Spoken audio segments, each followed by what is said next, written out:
बिस्मिल्लाहिर्रहमानिर्रहीम, अस्सलाम वालेकुम। मैं असदुल्लाह खान हूँ। 14 अगस्त है आज। पाकिस्तान का जश्न आज़ादी बड़े धूमधाम से मनाया जा रहा है। सड़कों पर आज इस्लामाबाद में भी शदीद रश है। अभी भी मैं 0 पॉइंट की तरफ जा रहा था तो मैंने देखा कि वहाँ पर मतलब पूरे रास्ते लोग बाजे लेकर निकले हुए हैं। अपने अपने तौर पर लोग जश्न मना रहे हैं। मैंने पिछली वीडियो में तहरीक इंसाफ की तरफ से निकाली जाने वाली रैलियों को जिक्र किया था, कुछ मनाजिर आपको दिखाए थे, लेकिन मैं बस अपनी असल बात पर आने से पहले 2 वीडियोज़ आपको दिखाना चाहता हूँ जो नुमाइंदा वीडियोज़ हैं। मेरा ख़्याल है कि जिस तरह से ट्रीट किया गया तहरीक इंसाफ की रैलियों को हुकूमत की तरफ से। एक तो लाहौर में बहुत मारा गया। मेरे वीलॉग के नतीजे में मुझे लाहौर के एक रिपोर्टर ने फ़ोन किया। उन्होंने कहा कि जी आपने तो ज़्यादा इसको हाईलाइट नहीं किया, लेकिन लिबर्टी चौक में पुलिस ने कारकुनों को बहुत मारा है और कई लोग उसमें ज़ख्मी हैं, कुछ भागे वहाँ से, लेकिन ठीक ठाक मार पड़ी है। लेकिन 2 वीडियो ज़रा आप देख लीजिए। एक तो आमिर मुग़ल की गिरफ़्तारी की है कि किस तरह से उनको गिरफ़्तारी की गई, और फिर जो दिलचस्प या अफसोसनाक FIR उनके ऊपर हुई है। और इसके अलावा ज़रताज गुल ने जिस तरह से पुलिस को टैकल किया या पुलिस को जवाब दिया कि भाई पाकिस्तान का झंडा चले, PTA का तो आप छीने ना। अब जवाब तो PTA का झंडा छीनने का भी नहीं है कि आप PTA का झंडा छीन रहे हैं, लेकिन पाकिस्तान का झंडा छीन लेने का तो बिल्कुल जवाब नहीं है कि कोई पाकिस्तान का झंडा लेकर तहरीक इंसाफ का बंदा पाकिस्तान का झंडा ना उठा ले। यानी क्या तहरीक इंसाफ के लोगों पर पाकिस्तान का झंडा उठाने पर पाबंदी है? अब देखिए ज़रताज गुल के साथ क्या हुआ, सुनिए, ये वीडियो देख लीजिए ज़रा। मेरे झंडे को हाथ मत लगाए, ये पाकिस्तान का झंडा है, ये पाकिस्तान का झंडा है। मेरे झंडे को हाथ मत लगाए, ये पाकिस्तान का झंडा है। और पुलिस वालों की निभाव पहन के आप मेरे से पाकिस्तान का झंडा कैसे छीन रहे हैं? आप छीन रहे हैं मेरे से, आप मेरे धक्का मारे, आप पुलिस को हो गया, तो मैं थोड़े पास देखो। ये पाकिस्तान का झंडा है। पाकिस्तान जिंदाबाद, पाकिस्तान जिंदाबाद, पाकिस्तान जिंदाबाद, दिल दिल पाकिस्तान, दिल दिल पाकिस्तान, जान जान पाकिस्तान, दिल दिल पाकिस्तान, जान जान पाकिस्तान। PTI के झंडे पे आप मुझे या उसके ऊपर आप मुझे ना मेरे उसके ऊपर पाबंदी ना मेरे पाकिस्तान क्यों क्यों क्यों किसने कहा कि आप PTI कर, किसने कहा कि PTI के झंडे के ऊपर पाबंदी है? किसने कहा है? किसने कहा है? सुप्रीम कोर्ट के अंदर मैं PTI की लीडर हूँ। हाँ, अब ये पुलिस वालों को भी बेचारों को मुश्किल में डाला हुआ है। उनको समझ नहीं आ रही कि किसने रोका है, क्या जुर्म है। तहरीक इंसाफ का झंडा उठाना जुर्म है, पाकिस्तान का झंडा उठाना जुर्म है। उनसे पूछें किसने रोका है, वो कहते हैं सुप्रीम कोर्ट ने कहा है।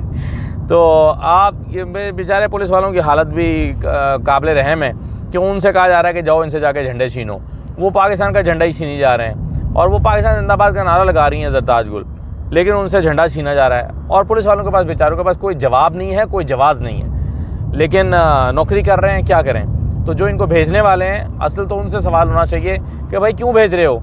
एक बंदा पाकिस्तान का झंडा उठा के फिर रहा है, यहाँ सड़क पे बेशुमार लोग फिर रहे हैं। इस्लामाबाद में पूरे एक्सप्रेसवे पर लोगों ने झंडे उठाए हुए हैं, बाजे भी इवन उठाए हुए हैं। हालांकि झंडे उठाना तो ठीक है, बाजे उठाना और बाजे बजाना और लोगों को परेशान करना तो ठीक बात नहीं है, लेकिन बाजे उठाए हुए हैं, झंडे उठाए हुए हैं, जो भी उठा के वो जा रहा है, जिस तरह भी कर रहा है, वो बीच में हुल्लड़बाजी भी हो रही है, लेकिन उसको कोई मना नहीं कर रहा। हाँ, पाकिस्तान तहरीक इंसाफ का बंदा या वो झंडा ना उठा ले या वो पाकिस्तान का भी झंडा ना उठा ले, कन्फ्यूज़ है खुद हुकूमत भी और पुलिस भी।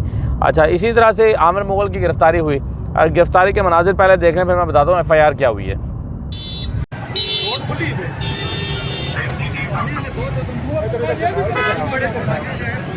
इमरान खान जिंदाबाद, कैदी नंबर 804 जिंदाबाद, पाकिस्तान जिंदाबाद, पाकिस्तान जिंदाबाद, पाकिस्तान जिंदाबाद, इमरान खान जिंदाबाद, कैदी नंबर 804 जिंदाबाद, इमरान खान जिंदाबाद, पाकिस्तान जिंदाबाद, कैदी 804 जिंदाबाद।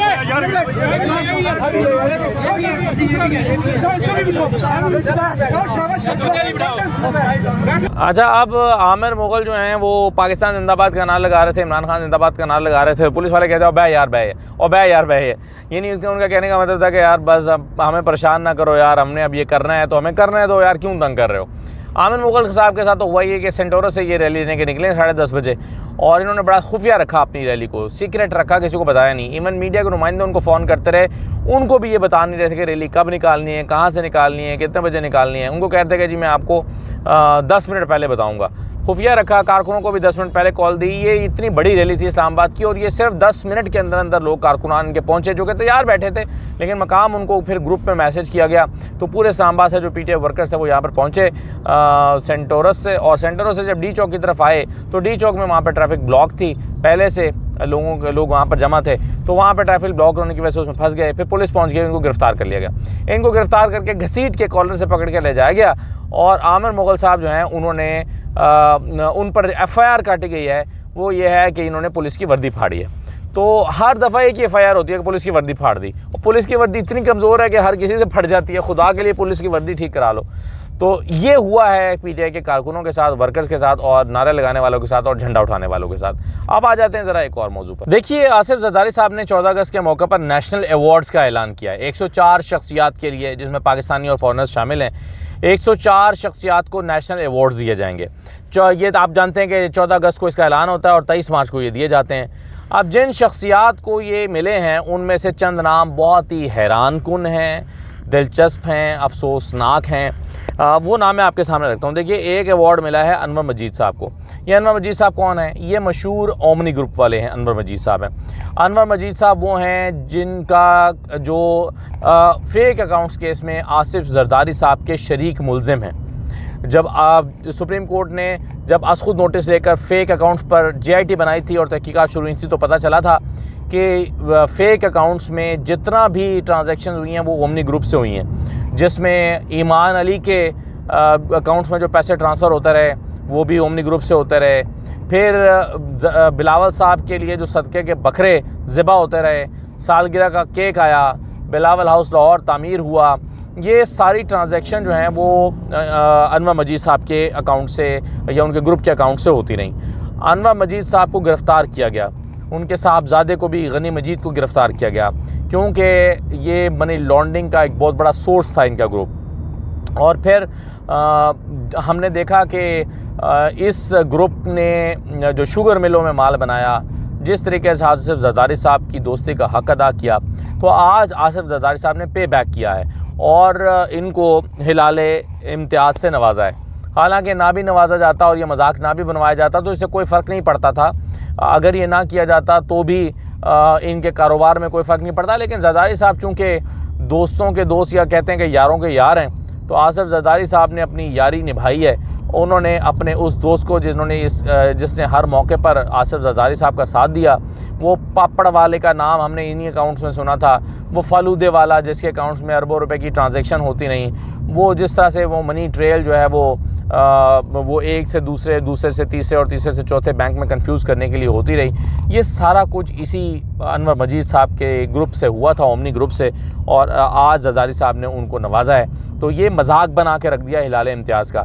आप सोचें कि यही हिलाल इम्तियाज़ अरशद नदीम को भी मिला है, यही हिलाल इम्तियाज़ अरशद नदीम को मिला है। तो इस हिलाल इम्तियाज़ की क्या बुकत रह जाएगी जब ये हिलाल इम्तियाज़ अनवर मजीद को भी मिल रहा होगा। वही अरशद नदीम को दे रहे हैं, वही अनवर मजीद को दे रहे हैं, तो क्या हैसियत इस की रह जाएगी। तो हमने मजाक बना के इन हिलाल इम्तियाज़ का, निशान इम्तियाज़ का मजाक बना के रख दिया है, जिसको देखो उठा के हम ये निशान इम्तियाज़ दे देते हैं। दूसरा नाम है इरफान नवाज़ मेमन का। इरफान नवाज़ मेमन डिप्टी कमिश्नर है इस्लामाबाद के। इन साहब को भी ये सितारा इम्तियाज़, इनको सितारा इम्तियाज़ दिया गया। सितारा इम्तियाज़ इनको क्यों दिया गया, क्या खदमात हैं जनाब इनकी? ये DC इस्लामाबाद हैं। पाकिस्तान तहरीक इंसाफ के ख़िलाफ़ क्रैकडाउन उन्होंने किया और शहरियार अफरीदी और शानदाना गुलजार एक केस से निकलते थे, ये दोबारा MPO का ऑर्डर जो है वो करके उनको दोबारा उठा लेते थे। वो MPO का ऑर्डर अदालत उड़ा देती थी, ये दोबारा नया MPO का ऑर्डर कर देते थे। अदालत के साथ सींग फंसाए, इनका केस चला, इनको जो है वो अदालत में बुलाया गया और इनको सज़ा सुनाई गई। ये जब सज़ा सुन के निकल रहे थे तो सहाफ़ियों को आंख मारते हुए निकले थे, यूं करके आंख मारी कि जनाब जो करना कर लो मेरा। इरफान नवाज़ मेमन जो हैं, इनको फिर तौहीन अदालत में सज़ा हो गई। फिर सज़ा इनकी मुअत्तल है, आज भी मुअत्तल है। इनको तौहीन अदालत में सज़ा हो चुकी है और आज भी मुअत्तल है। इनकी खिदमत यह है कि इस्लामाबाद की तीनों सीटें इन्होंने जीत के दी। इस्लामाबाद की तीनों सीटें इन्होंने जो है वो हुकूमत के खाते में डाली। पूरा इंतज़ाम किया कि ये सीटें नून लीग जीत जाए। इरफान नवाज़ मेमन, मुझे आमिर मुग़ल आज बता रहे थे कि मुझे जब इस्लामाबाद में जलसे की इजाज़त मिली, DC ने इजाज़त दी और अपनी मर्ज़ी की जगह पे दी, तो मैंने कहा कि जी मुझे वो साइट विज़िट करा दें जहाँ पर आप लिख कर दे रहे हैं। तो इन्होंने कहा कि जी आप दफ्तर आ जाएँ, आमिर मुग़ल से कहा कि आप दफ्तर आ जाएं, आपको साइट विज़िट कराने के लिए हमारा एक अफसर ले जाएगा। आमिर मुग़ल साहब दफ्तर पहुंचे तो इन्होंने इरफान मेमन ने क्या किया कि इरफान मेमन ने पुलिस भी वहीं पर बुला ली और वहीं से आमिर मुग़ल की गिरफ़्तारी करा दी। यानी जिस आमिर मुग़ल को, जो कि इस्लामाबाद के सदर हैं PTI के, आमिर मुग़ल को जलसे की साइड दिखाने के लिए दफ्तर बुलाया और वहाँ से पुलिस को बुला के उनको गिरफ़्तार करवा दिया। तो ये हैं इरफान नवाज़ मेमन, जिनको आज सितारा इम्तियाज़ देने का ऐलान किया गया है 14 अगस्त के मौके पर। तो मजाक है या नहीं है। दूसरा एक साहब हैं उमर फ़ारूक साहब। ये उमर फ़ारूक साहब आपको याद होंगे, ये वही साहब हैं जिन्होंने शाहज़ेब को एक इंटरव्यू देकर बताया था कि इमरान खान की तोशाखाना की घड़ी इनके पास बिकने के लिए आई थी और इन्होंने बताया कि जी इस घड़ी की जो कीमत है वो तो अरबों रुपए की है। वो 5 करोड़ रुपए की घड़ी को इन्होंने 2 अरब रुपए की बना के पेश कर दिया। तो इन्होंने इमरान खान के ख़िलाफ़, यानी जो इमरान खान के ख़िलाफ़ घड़ी का तोशाखाना केस बना था, इसकी बुनियाद इस इंटरव्यू ने रखी थी। और ये वो साहब हैं जिनके बारे में इमरान खान कहते हैं कि इनका तो इससे कोई ताल्लुक़ ही नहीं है और यहाँ तो ये तो घड़ी एक लोकल मार्केट में बेची गई थी।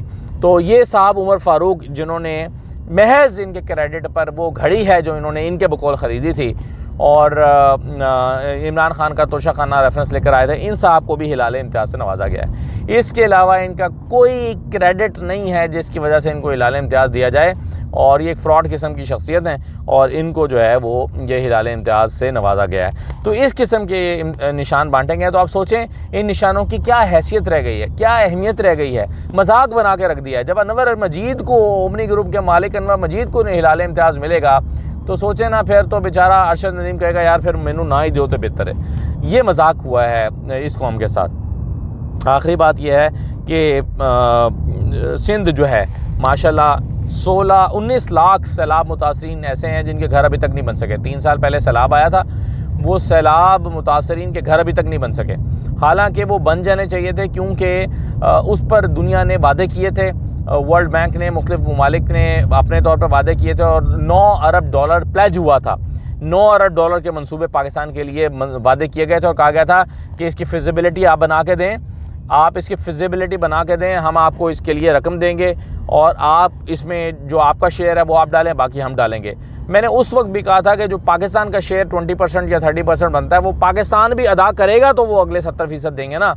पाकिस्तान ने माशाल्लाह आज तक ना उसकी फिजिबिलिटीज़ बनाई, ना वो प्रोजेक्ट प्रपोजल्स दी, ना अपने हिस्से का शेयर दिया।